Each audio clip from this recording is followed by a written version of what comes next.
का मैं स्वागत करता हूँ। आज मैं किसी पर्टिकुलर टॉपिक पे बात नहीं करूँगा, आज मैं बात करूँगा जनरल टॉपिक पे। आज हम बात करेंगे एटमॉस्फेयर की, आज हम बात करेंगे मिट्टी की, आज हम बात करेंगे खेती बाड़ी की, सॉइल फर्टिलिटी की, सॉइल टेस्टिंग की। इन सब टॉपिक्स के बारे में आज हम बात करेंगे। तो इससे पहले मैं अपनी वीडियो स्टार्ट करूँ, मैं आप लोगों को एक शेर सुनाना चाहता हूँ। ये दुनिया अहले दुनिया को बसी मालूम होती है, नज़र वालों को ये उजड़ी हुई मालूम होती है। ये मुझे किसने कर दिया सब दोस्तों से बेगाना, मुझे अब दोस्ती भी दुश्मनी मालूम होती है। मैं रोना अपना रोता हूँ तो वो हंस हंस के सुनते हैं, उन्हें अब दिल की लगी एक दिल लगी मालूम होती है। अगर हिम्मत करे तो क्या नहीं इंसान के बस में, यह है कम हिम्मती जो बेबसी मालूम होती है। तो दोस्तों, हिम्मत करने वालों की कभी हार नहीं होती, लहरों से लड़ लड़ के नौका पार नहीं होती। हिम्मत करने वालों की कभी हार नहीं होती। तो सारा खेल हिम्मत का है दोस्तों, सारा खेल हिम्मत का है। आपको पता है एटमॉस्फेयर में क्या चल रहा है अभी? राजस्थान के अंदर, दिल्ली के अंदर टेम्परेचर 53 क्रॉस कर चुका है। 53 कितना होता है? 53 टेम्परेचर, इतना टेम्परेचर हमने आज तक पिछले 100 वर्षों में नहीं देखा है जितना टेम्परेचर इस साल जा चुका है। 53। मैं अभी दिल्ली गया था 2-4 दिन पहले, वहाँ की हालत बहुत ख़राब है। बहुत सारे एसीज़ फट रहे हैं, बहुत सारे खड़ी खड़ी गाड़ियों के इंजन में आग लग रही है। बहुत बुरा हाल है। ये क्यों हो रहा है दोस्तों? ये इसीलिए हो रहा है कि हमारे वातावरण में, हमारे एटमॉस्फेयर में पेड़ पौधों की बहुत कमी हो गई है। आपको पता है इस गर्मी से क्या नुकसान हो रहे हैं? इस गर्मी से पक्षी मर रहे हैं, जानवर मर रहे हैं। कितने ही लोगों को हीट स्ट्रोक आ चुका है। आप रोज़ न्यूज़ में देखते होंगे कि कितने लोगों को हीट स्ट्रोक आया। बड़े बड़े सेलिब्रिटीज़ को हीट स्ट्रोक से नहीं बच रहे हैं। कितने लोगों को बहुत बीमारियां हो रही हैं इस भयानक गर्मी में। घर से निकलना दूभर हो गया है। स्कूलों की छुट्टियां हो गई है। सरकार ने अलर्ट जारी कर दिया है कि कोई भी 4 तारीख तक अपने घर से बाहर ना निकले। और दोस्तों, ये हाल मई के महीने का है। जून में क्या होगा वो आप सोच सकते हैं। तो हमें सोचने का समय आ चुका है दोस्तों कि आखिर इतनी गर्मी का कारण क्या है, इतनी गर्मी क्यों है। इस गर्मी का एक ही कारण है कि हमारे पेड़ पौधों की कमी हो गई है। हमारे समाज में, हमारे देश में पेड़ पौधों की बहुत भारी कमी हो गई है। इंडस्ट्रियलाइजेशन इतना बढ़ चुका है, फैक्ट्रीज़ इतनी लग चुकी हैं जिनकी वजह से पेड़ पौधे कटते जा रहे हैं।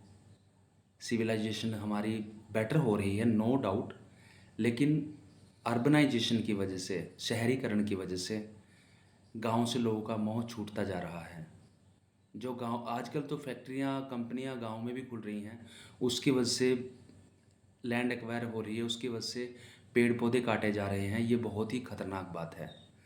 तो खैर, इन चीज़ों में हम कुछ नहीं कर सकते। एक प्रॉब्लम और भी है कार्बन उत्सर्जन के लिए। वो ये है कि जो बहुत सारी गाड़ियाँ चलती हैं उनसे भी कार्बन उत्सर्जन बहुत निकलता है। तो कार्बन उत्सर्जन को रोकने के लिए इन चीज़ों में तो हम कुछ नहीं कर सकते, ये चीज़ें हमारे हाथ में नहीं हैं। लेकिन हमारे हाथ में जो है वो हम कर सकते हैं। हम पेड़ लगा सकते हैं, पौधे लगा सकते हैं। एक पेड़ एक आदमी ज़रूर लगा सकता है। इतना भी अगर हम नहीं कर सकते तो कम से कम इतना कर सकते हैं कि हम अपने घरों में कुछ गमले लगा सकते हैं। उन गमलों में कुछ पौधे लगा सकते हैं। उन पौधों का हम ध्यान रख सकते हैं। अगर हम पौधे लगाएंगे, उससे कितने सारे बेनिफिट्स होंगे। एक तो पेड़ पौधे ऑक्सीजन छोड़ते हैं, ऑक्सीजन का कंटेंट हमारा एटमॉस्फेयर के अंदर बढ़ेगा। दूसरा, जो हमारे पौधे होते हैं, हमारे जो प्लांट्स होते हैं, वो नाइट्रोजन फिक्सेशन करते हैं। हमारे जो वातावरण है, वातावरण के अंदर बहुत सारी नाइट्रोजन होती है। इनफैक्ट सबसे ज़्यादा जो गैस है वातावरण में वो नाइट्रोजन ही है। पौधे क्या करते हैं, उस नाइट्रोजन को वातावरण से लेके उसको फिक्सेशन करके ज़मीन में उस नाइट्रोजन को पहुंचा देते हैं। तो ज़मीन में जहाँ भी नाइट्रोजन की कमी होगी, उस नाइट्रोजन को पौधे वो पूरा कर देते हैं। तो उससे किसान भाइयों का नाइट्रोजन का खर्चा बच सकता है। आपको पता है कि नाइट्रोजन की कमी पूरा करने के लिए किसान भाई 8-8 बैग, 10-10 बैग यूरिया के डाल रहे हैं, जबकि यूरिया की कई जगह पर ज़रूरत भी नहीं है। बहुत सारी मिट्टी ऐसी है, बहुत सारे डिस्ट्रिक्ट हमारे देश में ऐसे हैं जहाँ यूरिया की ज़रूरत ही नहीं है, लेकिन फिर भी किसान भाई या और भी दोस्त हमारे यूरिया भर भर के डाल रहे हैं। क्यों?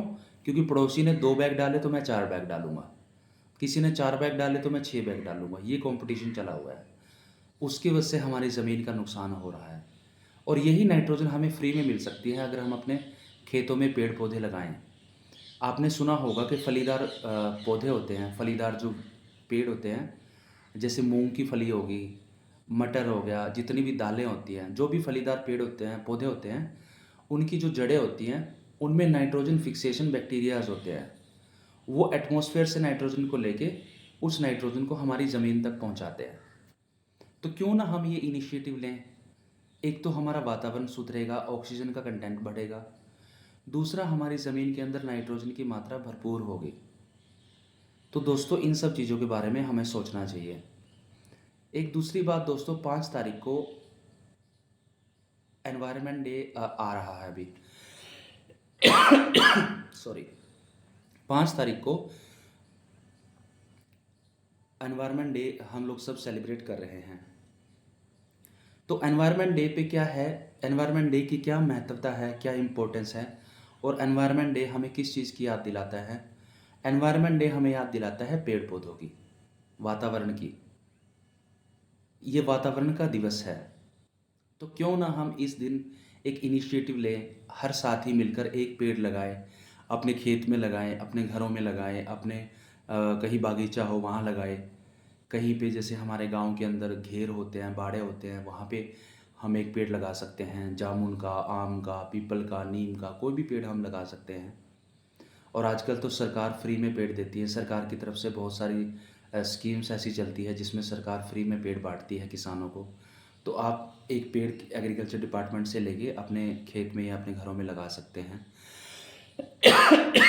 सॉरी, उससे बहुत फ़ायदे किसान भाइयों को होंगे, हमारे वातावरण सुधरेगा, खेत में नाइट्रोजन की मात्रा पूरी होगी। तो ये काम ज़रूर कर सकते हैं और गर्मी में कमी आएगी। पेड़ पौधे आपके खेतों में होंगे तो पक्षी उस पर बैठ सकते हैं, पक्षियों की जान भी बच जाएगी, जानवर उसके नीचे विश्राम कर सकते हैं। तो दोस्तों एक पेड़ आप लोग अवश्य लगाएं। अब बात करते हैं हम मिट्टी के बारे में कि मिट्टी को हम कैसे बचा सकते हैं। मिट्टी को बचाने के लिए सबसे पहले तो हमें पता होना चाहिए, मिट्टी को सोयल को लिविंग थिंग बोलते हैं, लिविंग थिंग, जीवित वस्तु। क्यों बोलते हैं लिविंग थिंग? क्योंकि जो मिट्टी होती है हमारी, उसके अंदर लिविंग बींग्स होते हैं। मिट्टी के अंदर बहुत सारे बैक्टीरिया होते हैं, बहुत सारे नेमेटोड्स होते हैं, बहुत सारे ऐसे बैक्टीरियाज होते हैं जो मिट्टी को या जो खाद हम खेतों में डालते हैं उसको डिकम्पोज करते हैं, उसको डिकम्पोज करके हमारी फसलों को खाने के लायक बनाते हैं। तभी हमारी फसल उस डिकम्पोज करी हुई खाद को यूज़ कर पाती है। तो सबसे पहले आपको मिट्टी की जानकारी होनी चाहिए किसान भाइयों को कि मिट्टी है क्या। मिट्टी का टेस्ट कराएं आप लोग, सबसे पहले आप लोग मिट्टी का टेस्ट कराएं, अपने खेत की मिट्टी लें। मिट्टी लेनी कैसी है, आप लोग गेहूं कटाई के बाद जब आपके खेत बिल्कुल खाली हो जाते हैं, ज़मीन आपकी बिल्कुल खाली हो जाती है, उस समय के आप मिट्टी लें। जब बिल्कुल धूप पड़ रही होती है मिट्टी के ऊपर, उस समय के आप मिट्टी लें।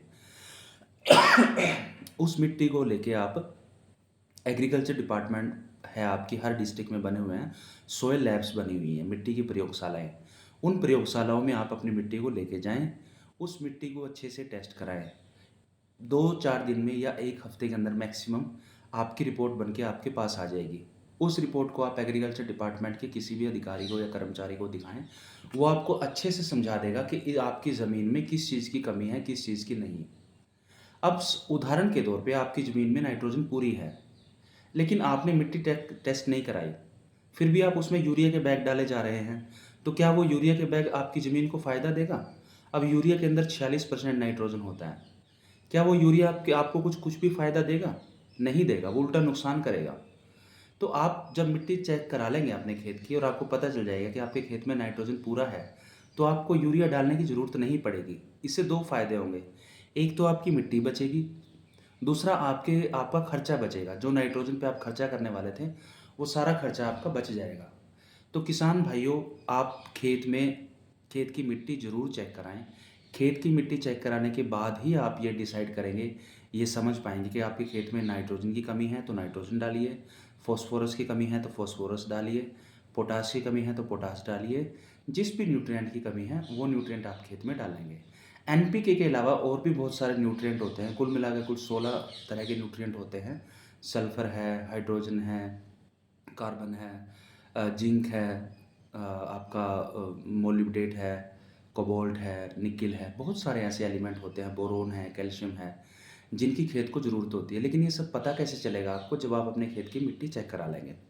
तो किसान भाइयों से मेरी प्रार्थना है कि इस पर्यावरण दिवस पर, इस एनवायरनमेंट डे पर 5 तारीख को अपने खेत की मिट्टी ज़रूर चेक कराएं। खेत की मिट्टी चेक कराने से एक तो आपका कॉन्फिडेंस बढ़ेगा, आपको पता होगा कि आपके खेत में किस चीज़ की कमी है, आप अपना खर्चा बचा सकते हैं और उसी अनुसार आप अपने खेत में वो केमिकल या वो न्यूट्रिएंट या वो खाद डाल सकते हैं। अब हम बात करते हैं दोस्तों पानी की। पहली हमने बात करी पेड़ पौधों के बारे में, पेड़ पौधों की क्या महत्वता है। दूसरी हमने बात करी मिट्टी के बारे में कि मिट्टी की क्या महत्वता है। अब हम बात करते हैं पानी की। पानी की जांच भी दोस्तों उतना ही ज़रूरी है जितना कि मिट्टी की जांच ज़रूरी है। पानी की जांच के लिए आप क्या करेंगे, आप अपने खेत में जाएंगे, सुबह अपना ट्यूबवेल आप ऑन करेंगे। जब आपका ट्यूबवेल चल पड़ेगा, जब उस ट्यूबवेल को चलते हुए आपके 2 घंटे हो जाएंगे, तो अब आप एक 2 लीटर की बोतल में पानी भर लेंगे अपने ट्यूबवेल का और उस पानी को आप ले जाएंगे मिट्टी पानी प्रयोगशाला में। वहाँ पे जाके आप अपने किला नंबर लिखवा देंगे या ट्यूबवेल नंबर लिखवा देंगे, किसान का नाम लिखवा देंगे, उनका आधार कार्ड दे देंगे। तो डिपार्टमेंट के लोग वहाँ पे प्रयोगशाला में आपकी पानी की रिपोर्ट तैयार करके दे देंगे। पानी की रिपोर्ट में जो भी कमी आएगी फिर उस हिसाब से आप उसका ट्रीटमेंट कर सकते हैं। तो पानी की रिपोर्ट भी उतनी ही ज़रूरी है दोस्तों जितनी कि मिट्टी की रिपोर्ट। अब हम तीसरी बात करते हैं दोस्तों प्लांटेशन के बारे में कि प्लांटेशन कैसे करना है, कब करना है और क्यों करना है। आजकल गर्मियों में आप गमलों में, जिन लोगों ने अपने घरों में गमले लगाए हुए हैं या कुछ पौधे लगाए हुए हैं, उनमें बहुत शिकायत आ रही है कि गर्मी की वजह से वो पौधे सूख रहे हैं। उसमें आप 2 चीज़ें कर सकते हैं दोस्तों। एक तो अपने गमलों की मिट्टी चेक करें। अगर आपको मिट्टी कहीं से भी सूखी नज़र आए तो आप समझ जाइए कि पानी की बहुत कमी हो रही है। तुरंत आप अपने गमलों में पानी डालें। जहाँ भी आपको लगता है कि आपकी मिट्टी सूखी हुई है गमलों के अंदर, उसमें आप पानी डालें। दूसरा काम उसमें आप ये कर सकते हैं कि कहीं भी आपको पेड़ के कुछ पत्ते दिखाई दें, आम के पेड़ के, जामुन के पेड़ के, अमरूद के पेड़ के सूखे हुए पत्ते जो भी दिखाई दें, उनको आप इकट्ठा कर लें। इकट्ठा करके अपने गमलों की मिट्टी के ऊपर आप उनको लगा देंगे। उससे क्या होगा, आपके गमलों की मिट्टी की मल्चिंग हो जाएगी और मल्चिंग से सूरज की किरणें सीधी मिट्टी पे नहीं पड़ेंगी, एब्जॉर्ब नहीं होंगी। उससे आपके गमले सूखेंगे नहीं, आपके गमले गर्मी से बचे रहेंगे। तो मैं उम्मीद करता हूँ कि किसान भाई इन सब बातों का ध्यान रखेंगे। खेती करने से पहले अपने घरों में गमले लगाएंगे, पेड़ पौधे लगाएंगे, अपने वातावरण को बचाएंगे, अपनी मिट्टी को बचाएंगे। क्योंकि दोस्तों हमारी मिट्टी की हालत बहुत ख़राब हो चुकी है। कितनी बीमारियाँ केमिकल्स की वजह से बहुत फैल चुकी हैं, कैंसर की, हार्ट अटैक की बहुत प्रॉब्लम्स बढ़ चुकी है समाज में। तो ये सब प्रॉब्लम अब कम करने का समय आ चुका है, क्योंकि हमें अपने बच्चों को एक अच्छी मिट्टी दे के जाना है। तो वो तभी मुमकिन हो पाएगा जब हम इन बातों का ध्यान रखेंगे। तो उम्मीद करता हूँ दोस्तों आपको ये वीडियो पसंद आई होगी। अगर पसंद आई हो तो इस वीडियो को लाइक और सब्सक्राइब जरूर करें। धन्यवाद।